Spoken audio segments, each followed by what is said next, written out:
Welcome to the Rex Andrews Show. If you are a first-time listener, welcome to the conversation. We're excited to have you. And if you are a return listener, I promise we won't keep crowing about this, but in the last week or so, we have cracked the top 10 fastest growing podcasts around, which is pretty exciting. And thanks to you, and thanks to our great guests, because there's over 1 million podcasters out there now. So pretty exciting. All right, some house cleaning before we get started in today's guest. Just like normal, don't forget to subscribe. You want to be able to hear all the latest and greatest.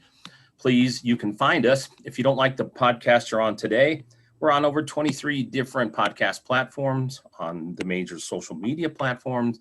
And then you can always find us. You can listen to any of the episodes and see the profiles of all of our upcoming guests, our current guests, and previous guests. And that's at the show website at rexandrew.com. All right. So today, I think you're really going to be excited about this. Very unique, and we really haven't spent a lot of time in this space yet. This person is amazing. She's been known as the most sought after real estate investor, and then some people call her the queen of short sales. She is doing all kinds of things, has flipped over 2,000 houses herself, doing all kinds of fun stuff. And when it comes to that, she's got a lot of insight of what's happening in the marketplace. Really thankful to have her because she's been on Fox and Friends, MSNBC, Naomi's Good Morning, Colorado and Company, and various other TV and radio podcasts. So excited to have her here today. And she's got her own podcast, which you're going to want to tune into. And so I'm excited to greet today, this morning, Dwan Bent Twyford. Dwan, how are you this morning? I'm good, Rex. How are you today? Fantastic. Glad to have you on the program. Gosh, you know, that resume, it took us a while to get through that. Not everybody's got that deep of a resume. Wow, don't tell anybody, but I've been doing this for 30 years.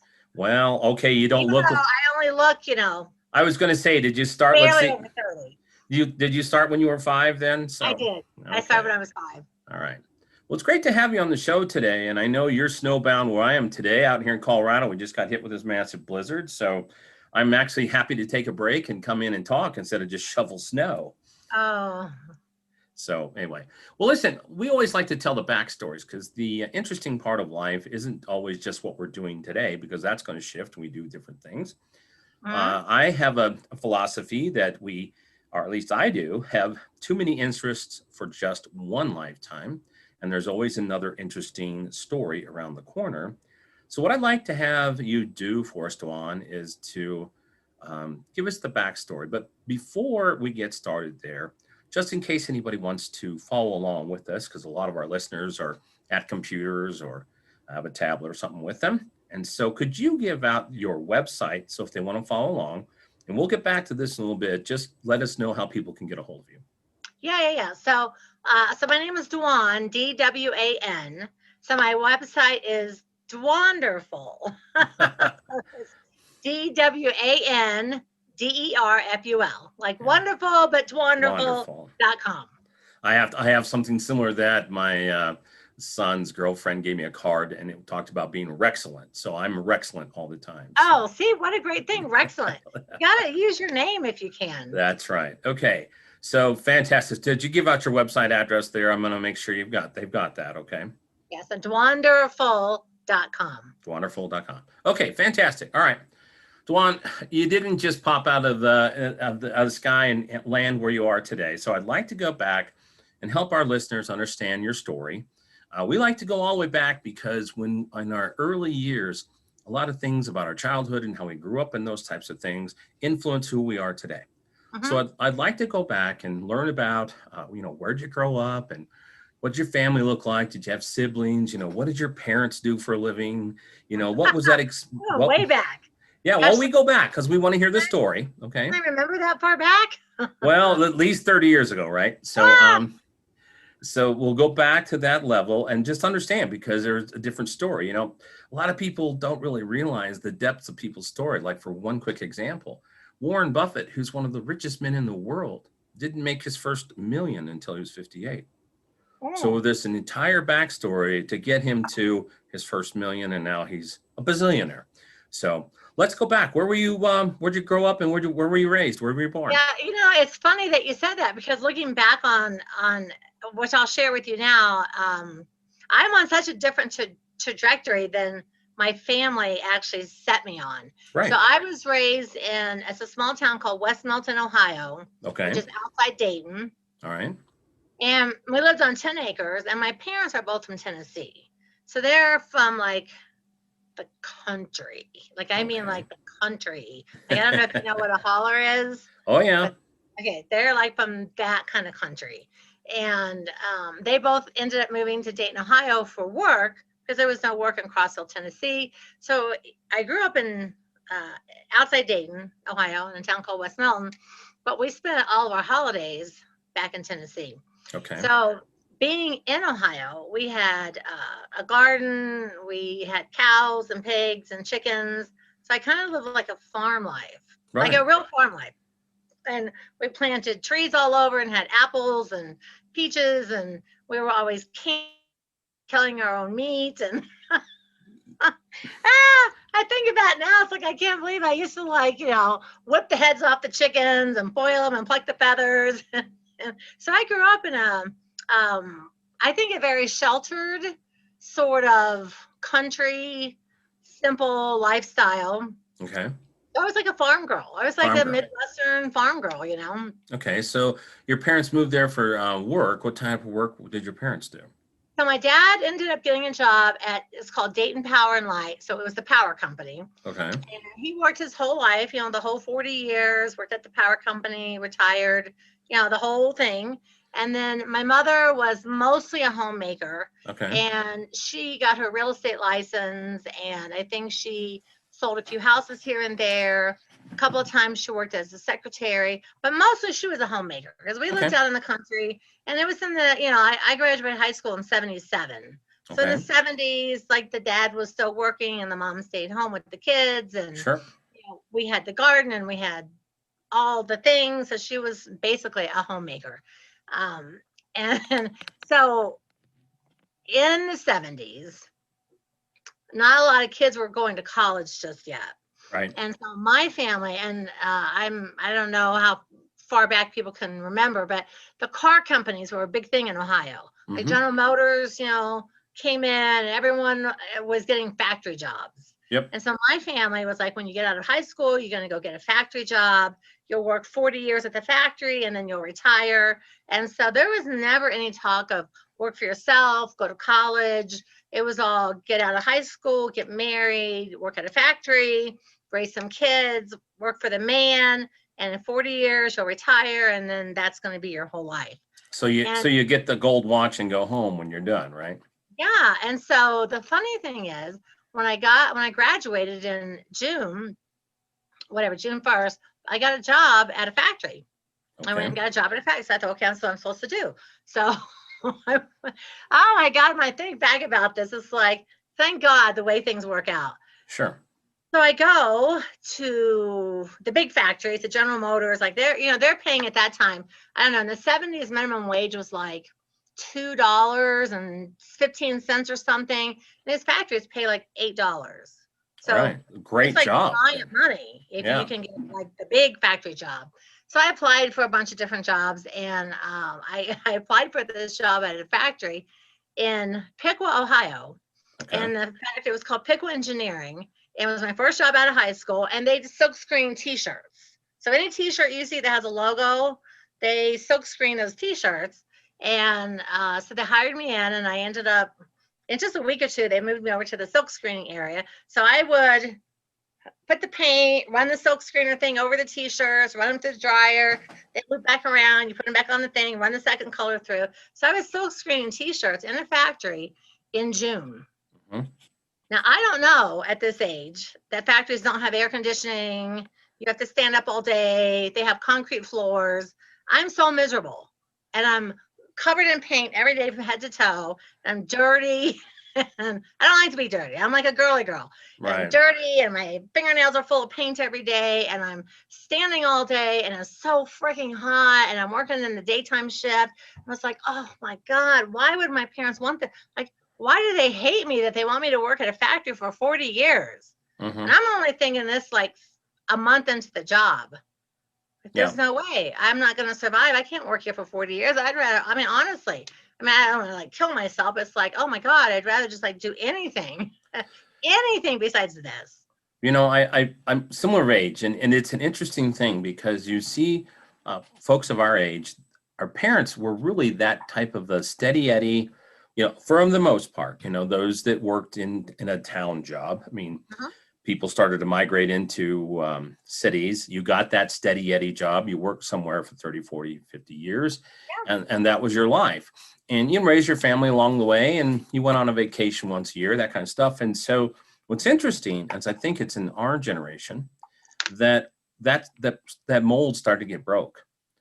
But there's Thank God. but there's conflict. Yeah, thank goodness. But there's conflict there because, you know, many people want that security, but they can't think of those mind-numbing jobs. So Oh, you're raised with that, oh goodness, dad went to the factory every day and mom stayed home, and it was the completely tight nuclear family. So you have that mentality, but then you start to realize, holy cow, it's not like that anymore. I've been in tech. I've worked for 6 or 7 different companies, and I think the longest one was 6 years, and most of them aren't in business anymore. And so exactly. it's actually this current generation where things started to migrate and started to drift. And like you said, thank goodness, because we now have a generation where unless you're doing something for your own, most people aren't staying places very long. Yeah, and the thing is, back in the '08 crash, they were bailing out General Motors and they were bailing those companies out. And had I worked for that company, Yeah, I would have been 50 something without a and the job. factory was shutting down. Like, what would I be doing at 50 with nothing but factory work under my belt? Right. So I don't know. And I was supposed, get married. So I got engaged and my high school boyfriend. I'm going to get married. I'm going to have kids. I'm going to work at a factory. And I mean, honestly, I'm like a month in and I'm just like, oh, Lord, please, something has to happen. I can't. But I'm Okay. also raised with that super Midwestern mentality. You don't quit your job. Yep. You work hard. Work hard. And I was like, well, I'm not going to quit because, quitting's for losers. So I'm not going to quit. And plus, I think my dad would have killed me. Yeah. And so I'm like, okay, so I can't quit. And I'm just like, oh, something's got to happen. So now remember, I'm like really naive. I've never been around working people. I've lived in the country. I worked at Taco Bell in high school. I have no worldly experience about really anything. So Mm-hmm. I'm at work one day in July. Now it's July, it's in Ohio, it's so hot. And I see the boss is coming through and he's got all these pink pieces of paper in his hands. And everyone's getting all weird, like, oh my God, they're pink slips. I'm like, what is a pink slip? I'm like, wow, that means they're gonna lay people off. And I'm like, what does that mean? He said, well, some people are gonna get laid off and they're gonna get sent home today. So now I'm immediately like, oh, please, let me get a pink Please. please come my direction. Please. I'm like, please. So this is me. I'm just like, I swear to God, I'm on my knees, like I'm praying for a pink slip. Well, now, but it's funny because this didn't hit me until many, many, many years later when I was talking about it. Mm-hmm. There were women there that were in their 40s and 50s, and men too. And a few of the women were crying and just like bawling. And I'm like, oh my God, you're getting out of this place. Why are you so upset? But I was too young to understand that was their job. They had decades invested. They were raising their family off this factory money. And I was too young to really understand why you would possibly be upset getting laid off from this miserable job that we've got. Right. And I remember this one woman just bawling hysterically. And I was hugging. I'm like, oh my God, are you okay? And she's just like, I'm a single mom. And she's going and carrying on. I'm like, oh my God, but now you can do something better. Like, you're out of here. Right. And years later, after I became a single mom and I didn't have a job, I was like, oh, I get that. She was completely freaked out because that's how she raised her children. And at 18, I was just like jumping up and down for joy that I was out of the factory. I Wow. didn't even So did you get the pink slip that day? Oh, I did. So they only had a couple laps, and I was just like, oh, please. Because I did a really good job. I had to tell you, every job I've ever had, I did a really good job. I was a good silk screener. My T-shirts were like perfect all the time because I'm a little bit of a perfectionist. And they only had a couple left, and I was like, oh, they're not walking my direction. So finally, they do walk over. They said, hey, you're one of our newest hires. We're going to have to give you this pink slip. And I snapped that thing up. I was like, oh, thank you, thank you, thank you. I'm out of here. And I mean, I was out of that place in 3 minutes. I went back and I was like, I got a pink slip. I'm laid off. And my dad's like, you have to get another job. I'm like, I'll tell you what I'm not going to do. So I'm not getting another factory job. That's for damn sure. So what was the next move? What did you pivot to? Well, so it's so funny because, you know, you and I right now are in a blizzard. Yeah. Right this very second. So a lot of people remember this because it was such a big deal. So I graduated high school in 77. Mm-hmm. And so that winter, they had the blizzard of 78. Yeah. A giant blizzard. They hit the whole Midwest. It made T-shirts. I survived the blizzard of 78. So I was working. I got a job as a waitress over at the airport hotel. And people were traveling, and I liked all the people traveling and waiting tables. I'm thinking, I'm going to travel someday. I like people, you know, people coming in and out. They're staying at this hotel. It's right at the airport in Ohio. And the blizzard of 78, this gigantic snowstorm just, and it hit. And all of us that were at work were like snowed in with the guests and the people from the airport that were at the hotel. So they gave us all a hotel. It's funny, they gave us all a hotel room and piled a bunch of us in a room. And for like 3 days, we just worked all the shifts because people couldn't get in and people couldn't get out. Yep. And so when I was able to get out, that winter, I wrecked my car twice from the ice. I fell on my sidewalk and cracked the back of my head a couple times. And I literally said, when this shit melts, I'm moving to Florida. Okay. And that summer, I told my dad, I said, I'm going to go to Florida and I'm going to go see how I like it. And I swear to God, I'm moving. And so I'm 19. I have never really been out of Ohio. I've been to Ohio and Tennessee and Ohio and Tennessee and Ohio and Tennessee to see my grandparents. And I pack up my car and I go to Florida and I go to Fort Lauderdale and I love it. And I was like, that's it. I'm going to get a job. I'm going to stay here and I'm moving. And I literally, I don't even know where I got the guts from. I moved by myself. Wow. To Florida. And I went to a restaurant. I saw a bunch of restaurants. I thought, okay, I'll get a job waiting tables. So I get a job. I go down by the beach and they have all these little efficiencies. You can like rent by the week. Yep. So I go into this one and say, hey, I just want to rent by the week. I'm moving from Ohio. And my dad's like, you'll be back. You'll be back. You'll be. And they're all just like, oh, she'll be back, you know. And that was it. I never went back. I was like, I am not going back. And here I am right now in Colorado in like 4 feet of snow. Yeah. But I don't have to go outside. I don't have to work in it. I don't have to drive in it. And I don't have to shovel the snow. Well, there's a big difference. You chose this. When you were in Ohio, you didn't choose that. Now, and you know, those Midwest winters, they're so cold. Yeah. And I mean, I hated the cold, that bone chilling. And I don't know, that whole year between the factory and that winter. And I had a beautiful Trans Am red car with yellow stripes. And just on the ice, so that, hey, you just slide on the ice, like you're just black icing it. And Mm-hmm. I went to my car a couple times. I was like, that's it. I'm leaving. I'm going to go to Florida. It's warm there, and I see it on TV, and I like the way it looks, and that's where I'm going to go. And I went. Fabulous. So how did you pop over to real estate? I mean, you've done real estate in a huge way. So how did you make that hop to real estate? So I turned 21 in 1980. Okay. And I'm in Fort Lauderdale and I'm working at a nightclub and it's the 80s and it's very decadent and sure. I'm all in on the cocaine, the champagne. I've got the Farrah Fawcett hair. I'm working at the nightclubs. I mean, I'm like all in disco girl. My friends and I go to Studio 54 on the weekends. Like it was the craziest thing. So I basically wasted most of my 20s partying is what really happened. And well, thanks for being honest about that, because not everybody would. I always tell people, I'm like, listen, man, I was all in. I was like snorting coke and drinking, and at work, I worked at the most at that time the most popular nightclub in South Florida, in the VIP room. So they would encourage you, oh, drink with the clients, you know, run their bill up, and so we were allowed to party and drink at work. It's like, oh, this is the greatest job ever. You can drink, right? You can party with your customers, and they tip you at the end of the night. This is the best job ever. Sure. So I lost a few years being crazy, but then. Well, maybe that's just being refined.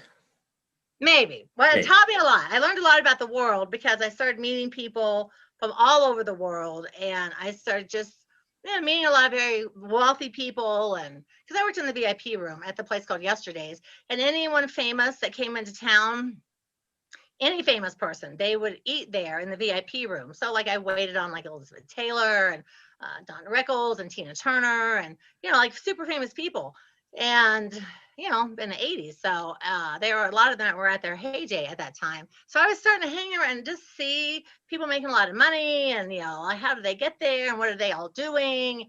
And so I started learning a little bit about a lot of the people that, not the famous people, but the regular kind of people. A lot of them were into real estate and they were doing different things like that. And I thought, well, I'm never going to get rich, waiting tables. So Sure. Something's got to happen along the way. So now I'm at the end of my 20s and I decide, I've given up the party life. I've had sort of a come to Jesus moment. I don't want anything to do with all that crazy anymore.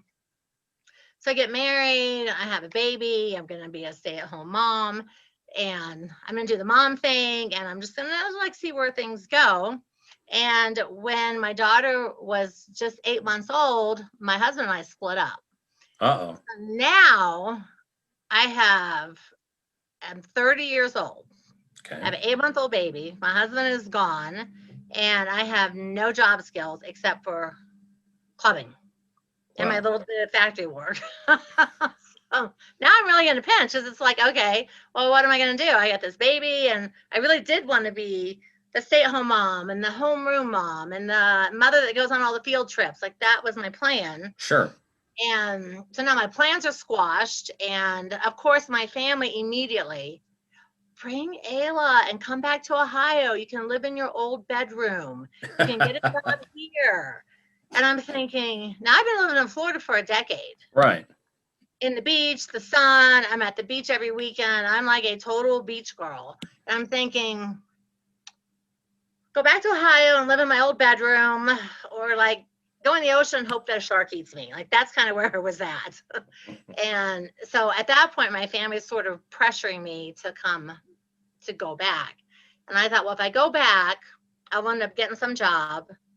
And you might get stuck. Not to anything because I won't. And if I stay here and I just put on my big girl pants, maybe it's time for me to do something by myself and work for myself and just figure it out. Right. So I was kind of just stuck right there. And I thought, okay, I'm going to figure it out. I'm going to figure something out where I can work from home. So I'm sure you remember in the 80s, there was so this would be like 1988. So it was like 1990. Now, this is the end of the 80s now. And of course, we had to find jobs. Everything's in the newspaper. Mm-hmm. There's no internet. Right. And there's a million things. Work from home, work from home, work from home. So I go to all these, and they're all multi-level marketing. Sure. Pitches and meetings. And I was like, ugh. And I see the value, totally see the value in a multi-level marketing. And I got involved in Herbalife and a couple of those things back in the day. But I needed something like right now, like today money, like some today money. And as things would have it, I met a couple guys, and they said that they would buy houses and fix them up and sell them. Mm-hmm. So I'm thinking that means decorating. So I'm like, oh, so you guys decorate houses? I could do that. I'm a great decorator. I have excellent taste. I'm going to decorate houses. This is what I'm going to do. I'm going to find a house, and I'm going to decorate it, and I'm going to sell it. That's how I'm going to make my money. So I legitimately went into my first house thinking that I was just going to move into this house, put in some carpets and paint, decorate it, make it really cute, and sell it. Right.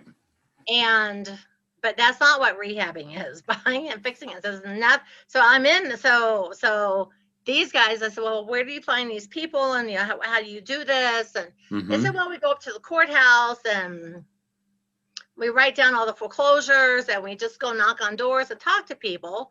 I'm like, okay, well, I can talk to people. I've been working on clubs for a decade. I can talk to anybody and I can knock on doors. And so I'm literally like baby on my hip, and I go door knocking. Wow. I say, hey, I see you're in foreclosure, and do you want to move? I'd like to buy your house, and like all the wrong things, just blurting out. I'll give you $500. When can you move out? Like things I would never say to a person today. But sure. I didn't know. I didn't have any training. I had lunch with these guys 3 or 4 times, and they're driving nice cars and they're wearing really nice clothes. And I'm thinking, okay, well, clearly this fixing houses pays off. So that's what I'm going to do. It's the only thing that sounded fun. It's the only thing that sounded like I felt like I could do it. because I thought I was going to be decorating. Wow. So you're kind of unconscious incompetent. You didn't even know what you knew. You didn't know. I wasn't unconscious incompetent. I love that you know that. Yes, there's a conscious competent and unconscious incompetent. Yes, I was so so above my head. But you know, I think honestly, I got to be honest, Rex. I feel like looking back, that being that naive is what allowed me to do that. Because if I would have known what I was really getting into with rehabbing and stuff, I'm not sure I would have had the guts to do that. Yeah, you would probably had a pile of fears. And yeah, I don't think I literally thought I was going to live in this house and just decorate it up. And I mean, I had custom made blinds, the whole thing. And then I was looking around the house. I remember looking around and being like, gosh darn, man, this house needs a new bathroom. It needs a kitchen. It needs a lot of work. Like, it's fixed up as nice as I can fix it. And it doesn't look good. And so I started going to Home Depot and taking those classes. Yeah. And I put in the toilets, the sinks, the bathrooms. I learned how to lay tile. I built the cabinets. I would be sleeping at night and I'd be building cabinets and screens for the windows. And I literally rehabbed this entire house, mostly by myself. Sounds like some of that Ohio farm background helped you a little bit. It did. It did, because the house I lived in out in West Milton, we had lived in Dayton as children, and we moved out to the country when I was about 12 or 13. And my dad built that house. So my sister and I would help him on the weekends. So, putting on drywall and painting and mudding. Yep. And, so I did a lot of that stuff as a kid. Never even at that time at 30, putting that together, that I did rehab. Right. As a child, I knew hammers and nails and tools and chop saws, and I helped my dad do all this stuff, but I never put that together until I got into my first house, and I was like, oh, I did this with my dad. Oh, I did that. Oh, I know. Yeah, I do. I've done this before. But so now you can understand why we asked about the backstory. Yeah, so it's just funny because all those years later, I'm working on houses, Right. And when we would go to my grandmother's house, anything that needed to be fixed, my dad and I would go out and work on like the chicken coop or whatever they needed. So I was always assisting the grandparents and the aunts and working with my dad and doing stuff like that, but never recognizing that I was actually gaining some skills I would eventually turn into an entire business and a lifestyle for myself down the road. Sure. And so the first house, my first house, good Lord, I tell you, if one of my students came to me with this deal that I did, I would kill them. I did not know. Like, these guys had given me a sales contract and like put some X's, like sign here. And they gave me like advice, but not anything that I really, nothing deep enough that I really truly needed. Sure. So this woman, Barbara, I said, hey, listen, I want you to move. So we get talking, and as it turns out, she's a hoarder. Oh, no. I don't know what a hoarder is because there's no details about hoarders. I've never been in a hoarder house. And there's like aisles. You can barely walk in this house. It's so disgusting. And I was like, oh my God, good Lord, woman. And I said, here's what we'll do. You move out and I'll move in because I can't afford to rent over there and pay the payment here. I'll just clean it up. Yep. And then we'll split it. Okay. So literally, on like a handshake and a hug, we make this deal. And I have a sales contract, and that's all I have. I've got no power of attorney. I have nothing. No coverage at all. She didn't know what she was doing. I didn't know what I was doing. I even told her, listen, it's my first deal. I feel like I can make both of us some good money, but you got to move out because there was so much stuff in that house. I had never seen anything like it. And since then, I've been in many houses of hoarders. Yeah. And had watched that TV show, and I realize now how difficult that must have been for her to move. Right. Because these people they can't throw away a piece of paper, So she moved out, and I'm literally living on credit cards. Wow. And I move in with my daughter, so she's with me every day, and I'm painting and we're working, and I'm letting Ayla draw on the walls and crawl around the house, and like I said, after the blinds and the carpet and the paint, I was like, woo, man, this house is a lot of work. So Yeah. Home Depot, man, I was there every day and I learned how to do all those things and I rehabbed this house and I put it on the market. I sold it in 4 days to a completely, fully FHA qualified buyer, which I didn't know even what that meant at that time. Yeah. And I made $22,000. Nice. I was like, $22,000. Oh my God, I'm rich. I'm rich. I'm rich. I'm rich. I got $22,000. And so we made a deal like I get 2/3 and she gets a third. So she's at 11,000. She's thrilled to death. I've got 22. I'm like jumping up and down for joy. I call my parents. I made $22,000 on this house. I'm going to do this again. I'm going to move into another house and fix it up and I'm going to sell it. And that's what I did till Adel started kindergarten. Wow. I moved in, fixed them up, sold them, moved in, fixed them up, sold them. And by the time she started kindergarten, I was like, okay, there's got to be an easier way. So this was back in the 90s, right? Early 90s Yeah, then? she was born in 88. So this would be like 1990. 90, 92, 93, that kind of stuff. Yeah. So for those 4 or 5 years. Now there were some big companies doing this back in those days that aren't quite as prevalent. Remember the Homevester guys and stuff that they would look for they were nationwide. I mean, they were looking for Homevestors. Yeah. I think they were later in the 90s because I remember seeing them later on in the 90s and contacting them about having one of those franchises and seeing what it is they do. Sure. I thought, you know what? I'm making so much money by myself. I don't need that. I'm already doing all that. Yeah. By that time, I was like killing it. A friend of mine and I looked at that, and it was mid 90s. Maybe they were a little more prevalent out here in Colorado at that time, but yeah, they were around. So you were your own little mini Homevestors. You were out there doing the work and finding the properties, and actually sounds like you're doing a lot of the work, not just finding the properties, because that's after work. The second house, I decided to hire some handymen. Sure. To start helping, and so I at this time in South Florida. I'm living in Fort Lauderdale. Well, I'm living actually up in Delray Beach at this point. There weren't any RIA groups yet. Right. There was not a RIA group. So I didn't know that there were like tons of other investors around. I just know that I'm doing this thing and I need to do more than just one house at a time. And I can't do all of the work. So I need to hire people for the electrical and for some of the work I need to hire. Yep. So I'm literally meeting guys at Home Depot. Nice. It's like, hey, do you know? And I'm meeting people and I'm doing houses. And then I see this ad in the paper that there's a real estate investors club that's getting ready to open up in Boca Raton, Florida. And I'm like, oh, that means there'll be people there like me. So I go to this meeting. But this is like, I don't know, it's got to be like 92 or 3 or something. Sure. And there's like 85 people there. And I was like, oh my gosh, look at all the people here. And they're all men, except for this one girl over there. Her name's Sharon. So I went over and started talking to Sharon. Well, we ended up teaming up together and working together. Okay. And it's all men. I was like, all guys. I'm like, okay, do women not do this? Like, I don't even know what's happening right now. I've got to stop you at something because a funny thought came to my head. So, that decade that you kind of, your 20s where you were clubbing and doing the Farrah Fawcett hair and all that stuff, you met guys in a bar and then you hopscotched up and you were meeting guys at Home Depot. I think that's a little ironic. I did. I would see guys over in the electrical and go, hey, are you a contractor? Are you an electrician? And I would just get their names and call them and have them do work for me. Honest to God, I think back and I'm like, I don't know how. Well, a different motivation, but obviously meeting guys at Home Depot helped you build your business. That's funny.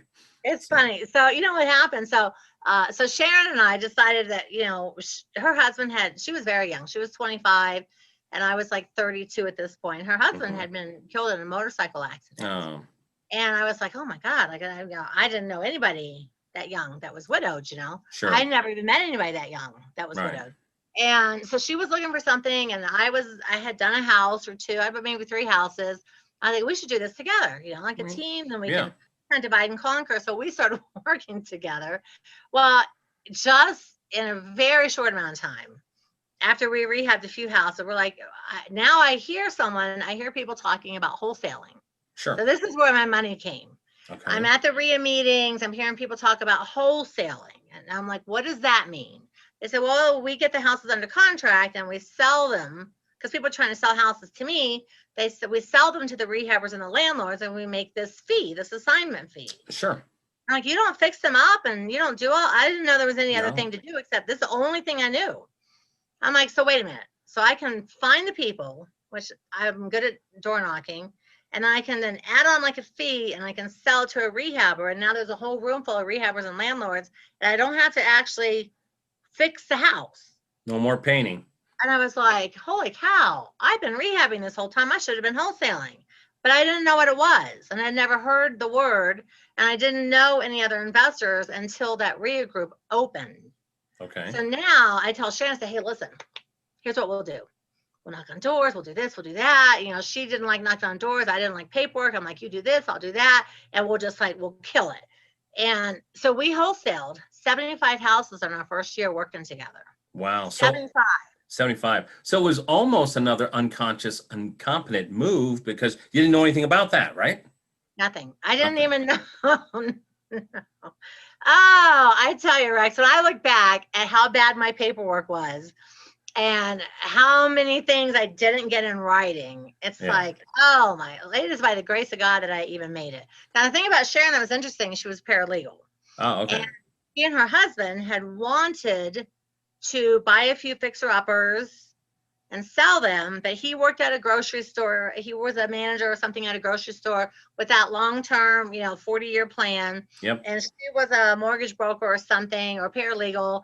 And so that was sort of their plan as a couple, was to rehab some houses along the way. So she wanted to do that sort of to honor him. Sure. So when I met her, I was like, hey, listen. So we rehab like 2 or 3 houses together. Mm-hmm. But we're able to do more with 2 people. Now she knows people and I know contractors, and we both have a little bit of money. So, we're doing, like 10 houses a year, not a lot. But I hear about this wholesaling. And so we sit down, we talk about it. And she's like, okay, I'm a paralegal. Let me look into the paperwork. And she's got the paperwork side. And I like going out and talking to people. And we knocked out 75 houses. And I was like, oh my God, we made so much money that first year. I was like, sure. I finally found my space. I can just flip houses, make all this money, and I don't have to rehab ever again. I never rehabbed again actually until I married Bill. Okay. And then we rehabbed a few houses up here in Bailey. Uh-huh. And we bought basically a town over in Iowa, and we're doing a ton of rehabbing over there. But I wholesaled houses like a crazy woman. All that time, just for like a decade, just flipping houses, doing workshops, taking people on bus trips, and just learned. And then we actually started our own RIA group down in South Florida, and I was just killing it, like totally killing it. All right.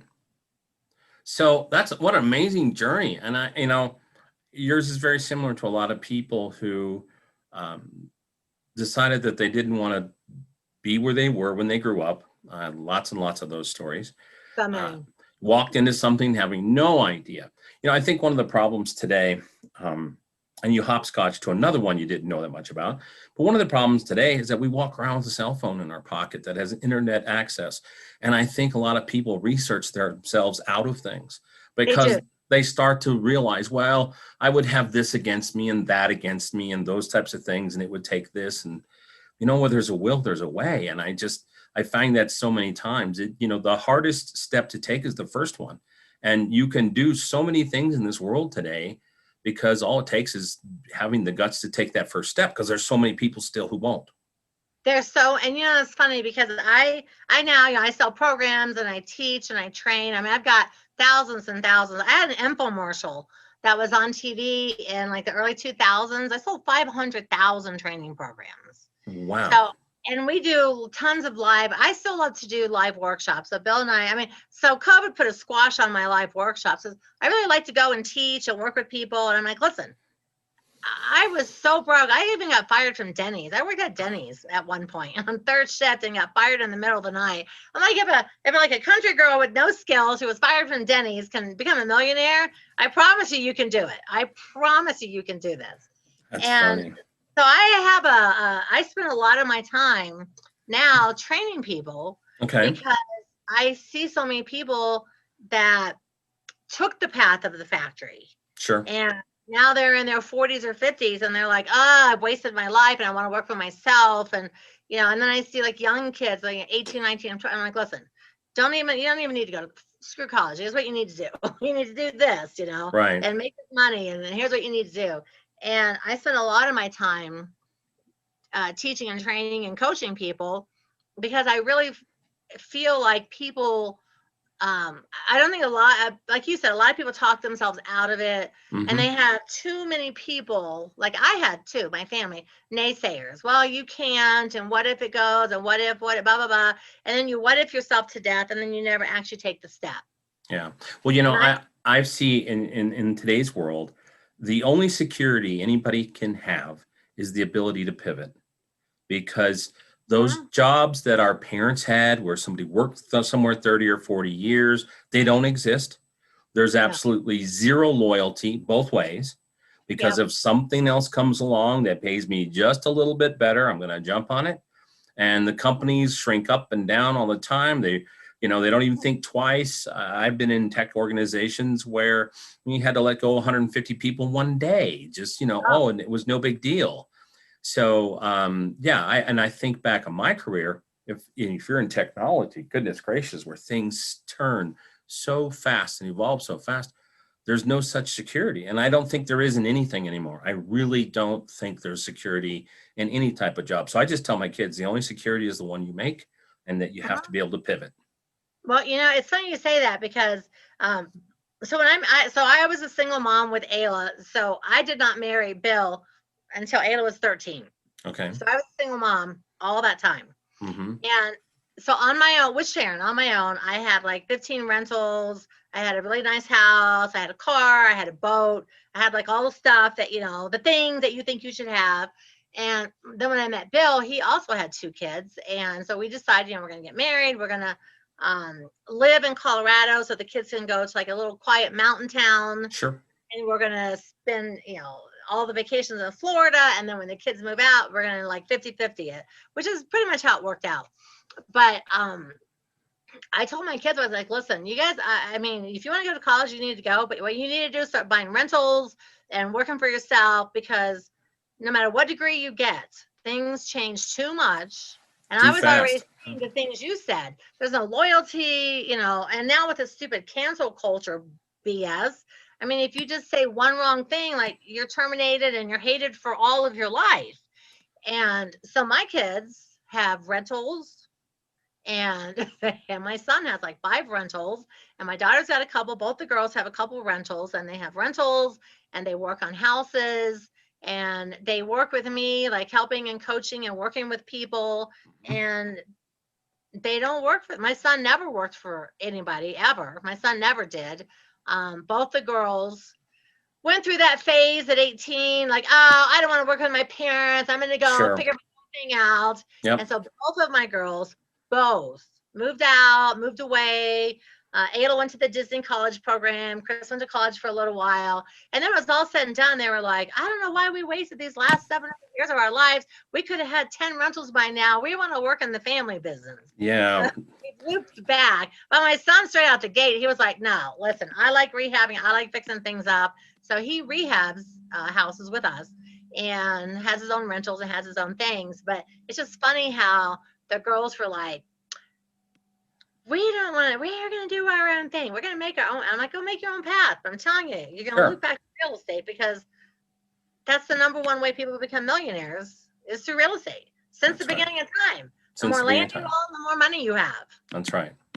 No, it's a completely crazy world. And we see this now in so many things, where if you follow like Mike Rowe and a lot of people who are pushing for, having the trades, and you still make good money, but yet you have the flexibility to go do something else, because there just is no security anymore. I can't believe it. And now there are certain jobs and disciplines, doctors and some types of specialties and things. However, I've got some doctor friends where it continues to change all the time. They work for different hospital systems and those types of things. So, the time is gone where people work that lengthy for someone else. Now, of course, you can work for yourself for a long, long time. I think, are you a baby boomer? Pretty much. I'm about, let's see. Did you fall into the cusp of baby booming? Yeah, just at the end of it, right on the end of it. Yeah. Well, I'm 62, so I'm a baby boomer, but sort of at the end of the baby boomer as well. I'm 55, so I'm just 7 years younger than you. So I feel like the baby boomers were sort of the last generation where they had like the older baby boomers, the ones that are like, I'm Yeah. 62, they're 70. Yeah. Like those was the last generation of that long-term work for the man. Yep. And then, but I feel like our generation, like when I lost that job, we were more resilient to not quite have the mindset of our parents, like, hey, you know what, I'll just try something on my own. Sure. And because like my grandparents, I mean, they were really poor, you know, so my dad did much better by working for the power company. Sure. And then he wanted me to do better by getting this like $8 an hour factory job. Like, wow, Sure. you'll have so much money. And then I started working for myself. I was like, screw that. And I tell people, don't ever work for anybody else. Right. The only person you rely on is yourself. And like you said, you had to pivot. 2008, we had to pivot. COVID, we had to pivot. You got to change what you're doing as you go. But once you have all this knowledge and experience or a mentor with you, you can pivot just like that. It's like boom, boom, boom, and you don't miss a beat. That's right. So for those who are on podcast and don't have the advantage of YouTube and getting the visual here today, I just have to ask you, what's the story behind the hair? Is this not being recorded visually? Oh, it is being recorded visually. Absolutely. I wasn't going to see my pink hair. Yeah, pink hair. So I was trying to be delicate and ask about that. So here we have our 62-year-old guest with her pink hair. And so not everybody gets to see that when, you know, you can imagine it. How great my hair is. I love my hair. So, you know, it's funny. I didn't realize this until when I turned 50. I started looking back through pictures, and every decade I changed my hair color. Okay. In my 20s, I had the bleach blonde, curly Farrah Fawcett sort of hair, you know. Right. And when in my 30s, I remember watching a movie. I don't know who was in it. I thought, oh my God, her hair is red. It's so beautiful. So I had like this auburn red hair. Mm-hmm. And then when I turned 40, do you remember that Sharon Stone movie, Basic Instinct? Yeah. And I was like, well, Sharon Stone's my age, and she's got that inch-long platinum hair. I'm going to change my hair. So when I turned 40, I've got like really long, wavy red hair. And I go into the beauty shop, and I say, hey, I want to have this picture. I said, I want to chop up all my hair. I want you to do a platinum, and this is what Sharon Stone hair. Mm-hmm. And they even made me sign a release that I wasn't drunk or under drugs. They're like, are you sure? You're like, you're cutting off like all year. I'm like, yeah, I'm positive. So in my 40s, I have this bleach blonde, short platinum hair. And then when I turned 50, I thought, you know what? I have never had black hair. I'm going to dye my hair black and see how it looks. So I dye it black. Oh my God, look at this black hair. This is so great. So now I'm coming up on 60, and I'm getting tired of the black hair, mostly because so much of it's gray. It's too hard to keep up with. Okay. Like a week after I colored it, I got this skunk stripe. I was like, oh my God, I can't do dark hair. I need something different. So literally since I turned 60, I tried like 5 different hair colors, and I just couldn't find something that like fit my personality. And then COVID started last year, and Bill and I were in Florida. So we did the whole COVID thing in Florida. And I'm going, and I'm like, you know, I just can't find a color. So I'm going into the store looking at all these hair colors they have. And I said, look at all these crazy vibrant colors. And they're semi-permanent, so that I could put it on, see how I like it. If I don't like it, and just wash it out and try something else. So I did a purple and a dark pink and a light pink, all these crazy colors over the last year. And then I put this pink on. I was like, oh my God, I found my color. That's great. I was like, you know what? I'm going to be that crazy 60-year-old lady with the purple hair that people are like, oh, she's so fun. And she's so smart too. And I thought, I'm just going to defy what people think a 60-year-old woman should look like. And I'm wearing purple hair. I just have to, you know, it's funny. Gosh, a couple years back, I saw a lady with your color of hair, you know, just a really bright pink colored hair. She stepped out of a brilliantly pink Ford Mustang. She was wearing pink clothes. I mean, and she was probably late 60s, maybe even early 70s. And I was just like, first of all, there was the shock element, but then it was like, well, go on that one, because how bold of you. Well, look at my pet. These are my flamingos. These are my sidekicks. Yep. This is Daisy May and Delilah. And they're all pink, and they've got their purple hats. And I was like, you know what? I'm just going to go all in. I'm going to do the pink hair. I'm just going to be that crazy fun podcast lady. And now I have granddaughters now. So my granddaughter, she just turned 6. So I've had pink hair for about a year. Okay. She's into unicorn. Well, so the last year or so, it was purple and it was light purple and dark purple. It was a bunch of different shades. And then I put this on. I thought, you know what? I like, and the fun thing is about this is I just put it over my natural hair and it's all these crazy colors because I have so much gray in there. I'm like, I am not going to go out like an old gray haired lady. This is not happening. But my granddaughter is into unicorns. Okay. And so she's too young to understand about hair color. So I said, listen, so she calls me Mimi. I said, well, Mimi is secretly the queen of the unicorns, but I'm in disguise, but I can't hide my pink hair. So all of her little friends, when they come over, they touch my hair like, oh my God, you're the queen of the unicorns. And they all call me your queen. Well, I think, you know, in your life, Dwan, pivot's probably the thing because you've pivoted a lot and even up to your hair color. So you pivoted. Yeah, so I said, you know what? I look, and I think it looks good on me. And I'm like, you know what? I don't care. Some people are just like especially my parents were like, oh my God. And my dad was just like, oh my God. I said, no one's going to take you serious. I said, Dad, I am 62 years old. I've been investing in real estate since I was 30. I have done thousands of deals. I've written books. If people don't take me serious, that's their problem. Yeah. I want to have fun. I want to be that fun, hip, like I'm out there, I'm doing stuff. I don't want to be this conservative in a box thing that people think I should be to be able to teach you and train you and about real estate investing. So I'm like, if they can't get past that, then they're not the kind of people I want to work with anyway. Now you've had 3 best-selling books, right? I have. Fantastic. Rattle off those titles for us. So the first one was Short Sale Pre-Foreclosure Investing. Okay. And then the second one was called How to Sell a House When It's Worth Less Than the Mortgage. So the company, the same book company, said, hey, we want you to write a book that's for homeowners. Okay.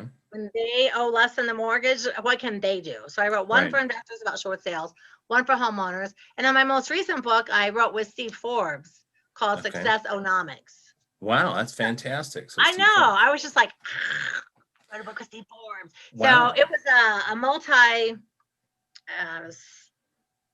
writers. Like there were several writers, and they were looking for different businesses. So people, so like there's a chapter on, like one guy was a dentist and he franchises his dentist concepts, or he had a chapter. I wrote a chapter on real estate. So they found, I think 16 like different people and businesses, and we had to write and submit and do this and that. So I was selected to write the section on real estate investing. Fantastic. So I was just like, oh my God. So I know you do a lot of appearances, and I'm very thankful you came on our show today. Are you mostly teaching now? Are you actively doing transactions? What does your pivot look like now?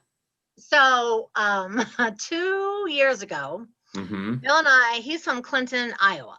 So Clinton, Iowa, very small town, and it's on the river. Yep. And it's one of those little towns where the downtown has sort of been forgotten. Yep. And, you know, like the river's here, and like out there, they put a casino and a Walmart and restaurants and like sucked all of it away from the downtown. Sure. And so we went to a class. We had been going to his high school reunions the whole time. And like 15 years ago, I thought, we should buy something here in this little town because this little downtown needs some love. And so a couple years ago, we were there for a reunion, and we went downtown, and he was telling me about how downtown used to be, and it was like the spot and just all this great stuff. So we started talking to some people at the city and found out that they were very heavily working on a re-beautification program to like bring back the downtown. Exactly. There are thousands and thousands of small towns like that. So many. Yeah. And so, so around the Clinton area, we went to a couple little small towns that had been like revitalized. Sure. And one of them, the show Pickers, Pickers guys. Yep. They're in LeClaire, which is like 2 towns over. And LeClaire is also on the river. And that's where the Pickers have their headquarters. And that town was like a ghost town. And the Pickers guys came in, and then next thing you know, there was like a little restaurant and then a little shop. And now you go there and it's like a mecca of shopping. So we went to all these little small towns and found out that people do a lot of antiquing. So we're like, you know what? Let's buy a couple buildings. We'll put it in an antique mall. We'll put a couple things in. And the city has a ton of money. Yep. It's a opportunity zone. So you get tax breaks out the yin yang. And so we've said, you know what we're going to do? We're going to turn this town around. Us, me and you, the Twifers, we're going to turn this town around. So we have so far purchased 15 buildings. Wow, you bought the whole town.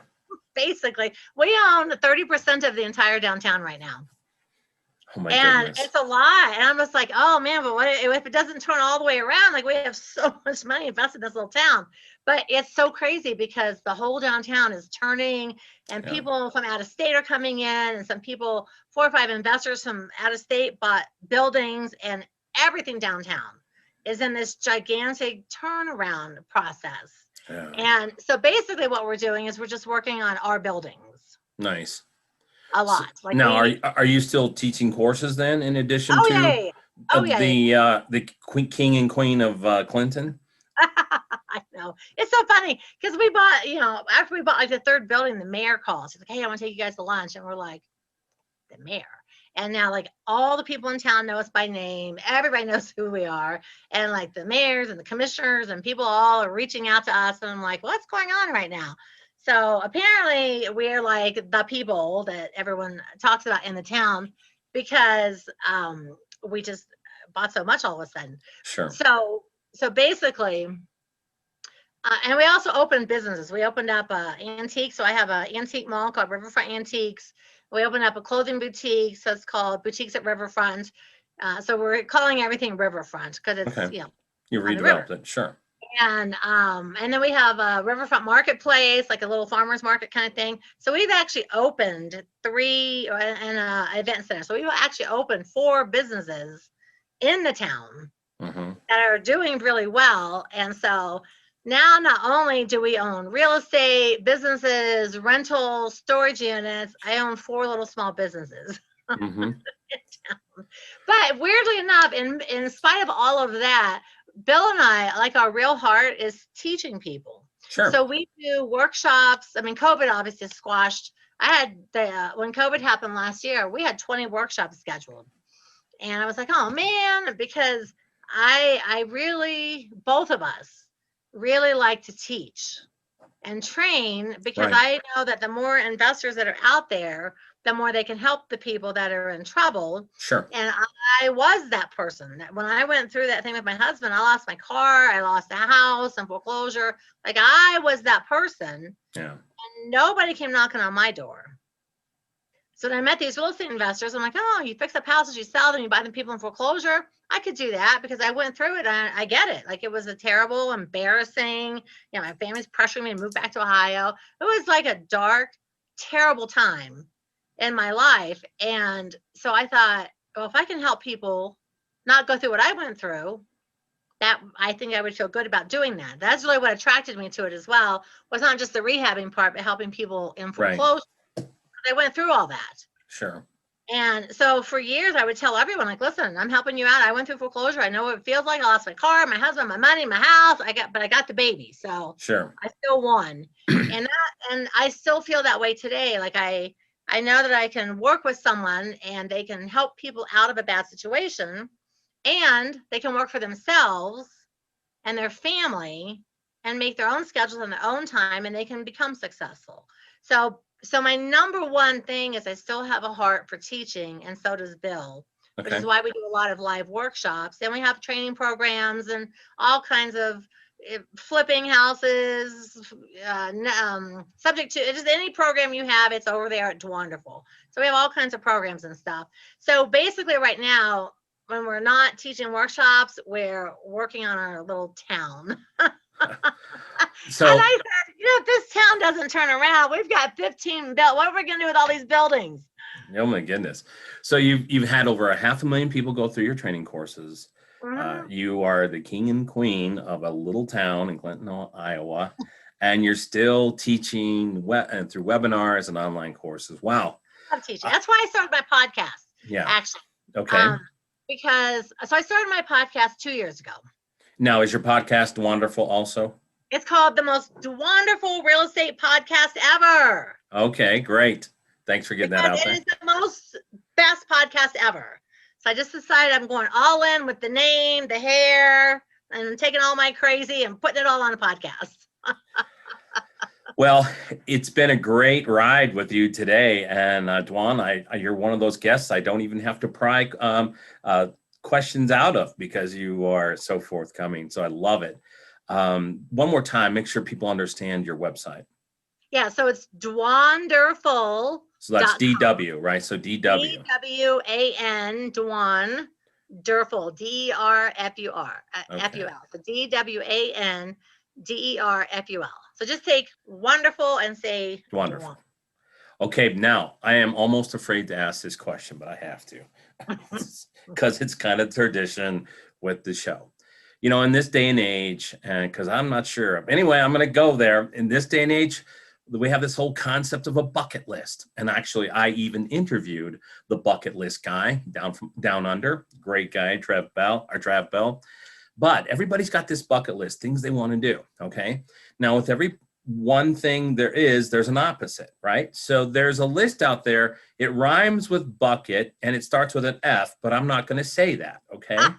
All right. So, and you'll remember this. Can I use that? That Absolutely. is the best way to say that I've ever heard. Yeah. So on that list that rhymes with bucket, starts with an F, what is something that you're not going to do? And I'm almost afraid to hear the answer.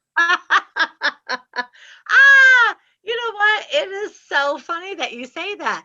You know what? I don't know. I feel like at this point in my life, at this where I'm at today, I sort of feel like the effort towards just anything that I don't like, or anyone that criticizes me, or anyone that says, "Oh, you have to fit in this box." I'm like, you know what? F the boxes. There's no boxes. I'm not fitting in a box.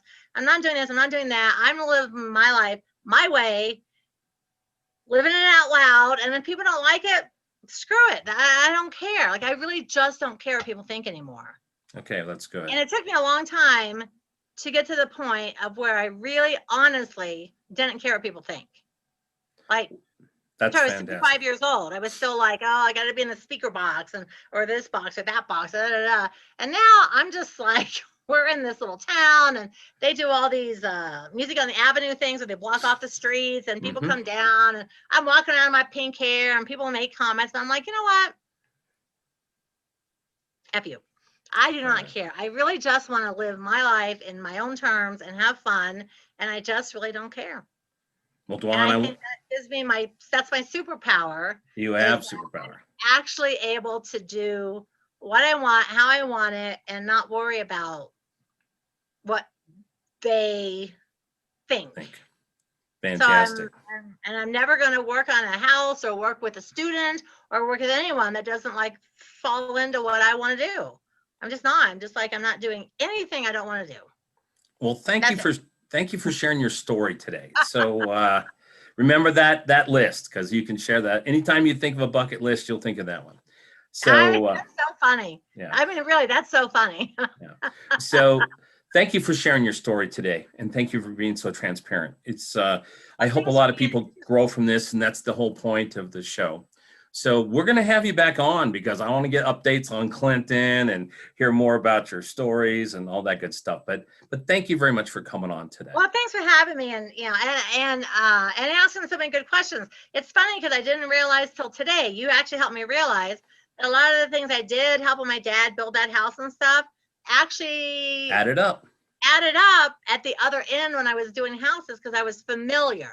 Yeah, I didn't know what I was doing, but I was familiar with the concept, which maybe was part of the reason I wasn't afraid. Yeah. Well, thank you, Dawn. We will call this a wrap for today's episode. Don't forget to stop by the website, rexandrewsshow.com. And you'll see on the website, there is her profile, links to her business and those types of things. You'll see the other upcoming guests and previous guests. So until next time, I only have 3 things to say, which we say every time. Be bold, be safe, and make it a great day.